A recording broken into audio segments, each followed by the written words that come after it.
I'd be lying if I said that that wasn't the case. Right. Because that is definitely the first thing, the biggest barrier that people have to posting anything. Yeah, yeah. I don't know if, like, about yourself, did you find that as well? 100%. Yeah. Oh, 1000%. This Yeah. was the biggest obstacle I had to overcome.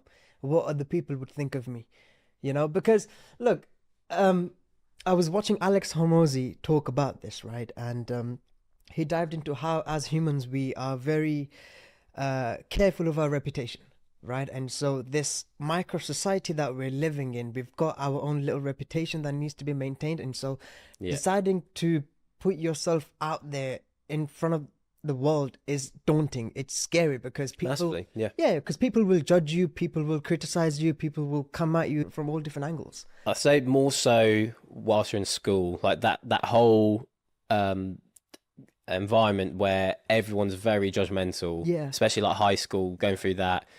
So I never really did it up until like leaving school, definitely, because I feel like it was a lot easier to be less judged. Also, when I guess post pandemic, I didn't really see as many people as before, Right. And that was kind of a way I feel like, well, people probably won't watch this, but then it turns out, I mean, you'd be surprised who does.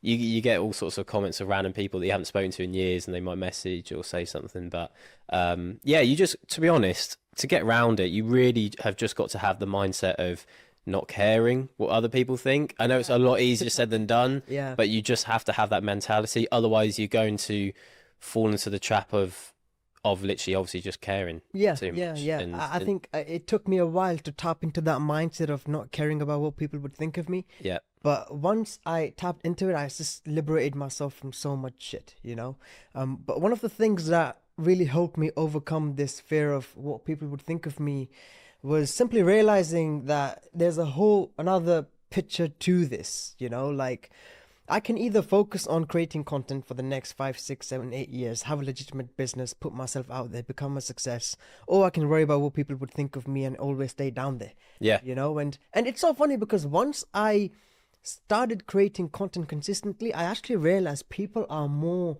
respectful as opposed to judgmental.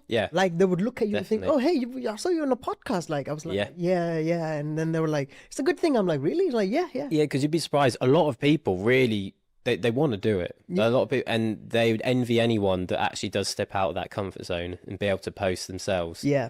So like I said, they would envy. I was actually more likely so than judge you. Anyone that's already within the content space, like for example myself, I would never criticize anyone for posting, obviously, because that was me at one point starting out. Right. So anyone, like, you'll never sort of, there's that phrase like you'll never get hate from below, but then it's also a case of, it's just like that I can relate to someone at least for at least trying. You just also, if you do get any hate with it, you just got to ignore them. But you have to realize as well that a lot of people, when we said that a lot of people fear that people are judging them, you realize a lot of people actually, reality, don't care. They don't care. Everyone's so engrossed with their own life. Yeah. The reality is that they're not going to be following you every single thing that you post. That's true. Just do it. And I mean, even if they do care or they do judge you, for how long are they going to do that? Like, exactly. Yeah. And eventually, if they really, they'll just unfollow you, and then what? That's it. True. Probably for the best. So, yeah. I mean, it's like one of the things I had to. The thing that I used to think at the beginning was I'm just not courageous enough to sit in front of a camera and talk. But then I had to realize, look, courage is not the absence of fear. It's doing something in spite of fear, It's literally what makes you a courageous person, when you're shit scared, but you still decide to sit in front of that camera and talk. Yeah.